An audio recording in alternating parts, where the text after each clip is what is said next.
All right. The Gemini partner. All right, so the Gemini partner. So your Gemini partner is ruled by Mercury. And so like I just said in the video, I said in the Virgo video, Gemini energy is really, connected a lot to words and communication. And so that's going to be very important to your Gemini person. In fact, the way that you might have even met or what they were attracted to you by might have been your conversation if it was about something interesting or something intriguing. Geminis are really curious people, and so typically partners who have some interesting hobby or interesting mindset or interesting story, they're interested in that. Okay. Geminis do not like to be bored, so your Gemini partner probably likes to do different things. They might like to travel, go to festivals. They might like, just different experiences. Now they like to learn, so they're even not averse to things such as cultural activities, museums, things like that, because Gemini energy likes, wherever they go, they like to acquire some new type of knowledge, right? Just like to kind of collect it almost.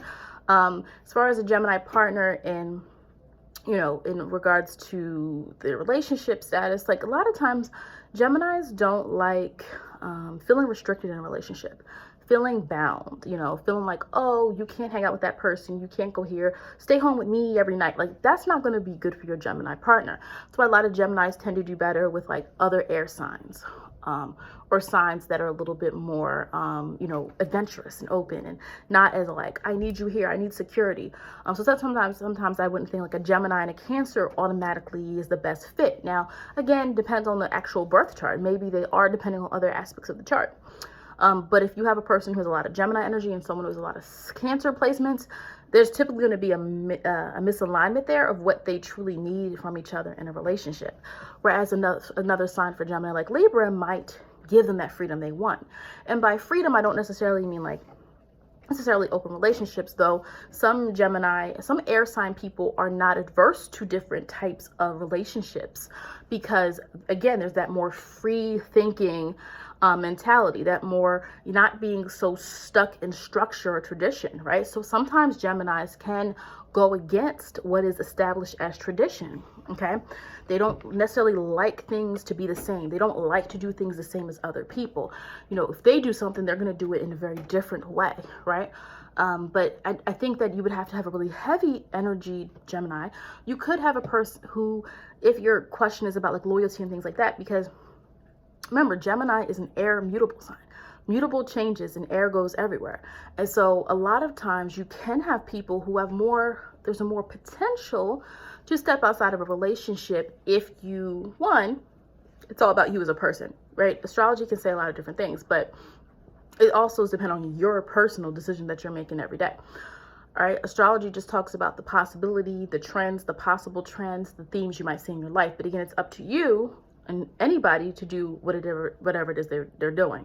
But if you could have a person who's Gemini with a Venus in Gemini, maybe they have some an Aries rising, and there could be issues there where they feel like relationships are too restrictive and they don't like staying in actual relationships, or they don't like relationships that are built on, being with the same person. And so that's why Gemini sometimes has that reputation. Now, I do think with any reputation a sign has, you have to look at the astrology of it.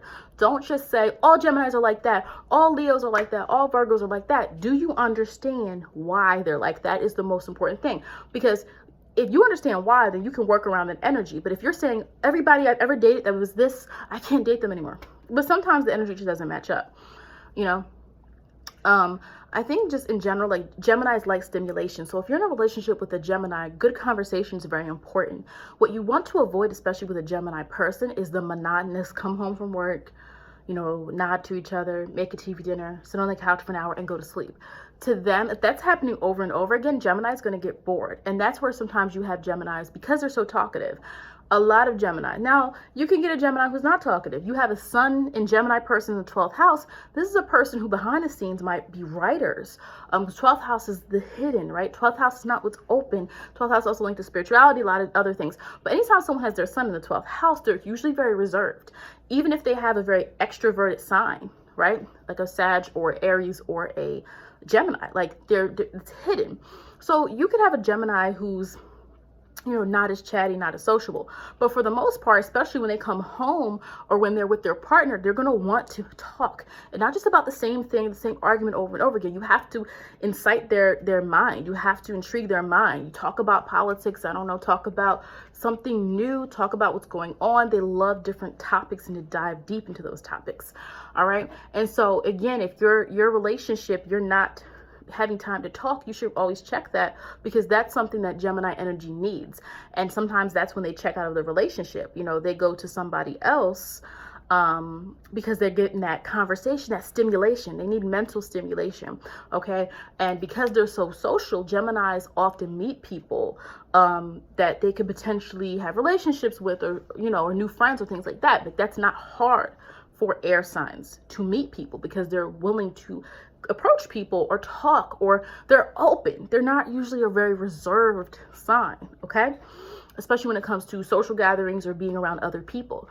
They also like to learn a lot from people. So like their natural ability to be interested in people can come across to some people as flirtatious. So that's another thing. Your partner could come across as flirtatious to other people because they're so friendly. Again, I'm not talking about that one Gemini who's not friendly and they're mean. I'm saying in general. And for the most part, most Geminis I know have, pretty decent personalities, especially at least on the surface, you know what I mean?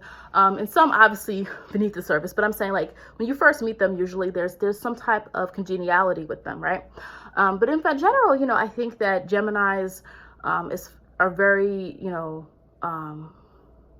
very interesting partners to have if you're someone who likes to, have adventure, but also, you like to experience and learn different things. If you're someone who's like, wow, I need someone who can mentally stimulate me, I need someone who is going to go and do different things, that's probably going to be the person that you might actually fit with. You might have to worry about your Gemini partner and structure. Now, I know there are some Geminis who have great structure, but they probably have Taurus energy in their chart, because Taurus is the sign before them. And a lot of people have elements of neighboring signs in their chart, right? Especially in their Mercury or their Venus. Because remember, the Sun, Mercury, and Venus doesn't travel that far away. Okay, they don't travel that far away from each other, so often you'll see that dynamic play out. And so that's one thing you do have to watch out if you're someone who's very structured and very foundational. And let's say you are a Taurus person and you like stability. Well, Gemini is okay with kind of living. Some Geminis, like they're more like, okay, let's try that, let's go here, okay, let's move here, let's do this, let's do that. And sometimes you're not going to agree with that. So if you're a certain sign, right? So if you're Virgo, Taurus, anyone who's kind of earthy, even like a Cancer needs stability. They need safe. They need to know that something is safe to do. That can be an issue. Okay, is their stability, their ability to follow through with things, because they can just do things at the drop of a dime, some of them. And so that's one thing you do have to think about if you're with a Gemini. Now again, does this mean all of them? You're like, my Gemini's not like that. Well, okay, show me your Gemini's chart. Now I'm pretty sure there's some Taurus in there, or there's some earthiness to the Gemini that makes them probably Gemini-like, but with structure, and they value foundation. The reason why I say Geminis don't always fall easily with structure, they don't like feeling restricted. And when you tell them they have to do this way, they kind of want to rebel against that, because they're like, life is about acquiring information and life is about socializing. I want to meet these people. You have to remember where they are in the zodiac, right? They are, right? They are the third sign of the zodiac. We have Aries starting out, right? Aries. Then we have Taurus. Then we have Gemini. They're the third sign. So they're still one of the younger signs. They're trying to experience through learning, right? Aries experiences through doing. Taurus experiences through learning how to establish things. And Gemini is like through others, through my community, through neighbors, through people. I will learn and I will accumulate this information. And that's what you have to understand about your Gemini energy person. Just keep them stimulated, keep them interested. I don't think that means you have to change who you are, but variety is sometimes good for Gemini. Maybe for some of them, change your look up a little bit. They might like that. They appreciate when things aren't just monotonous and the same all the time. And so that's just, a little bit about Gemini energy in a relationship. Thank you for watching. Please be sure to visit my website, www.amethystvirgo.com. All right. I have some information there on how you can book a personal reading. Also, go to follow me on Instagram, Amethyst Virgo, and join my Facebook page, Amethyst Virgo Astrology. Thanks.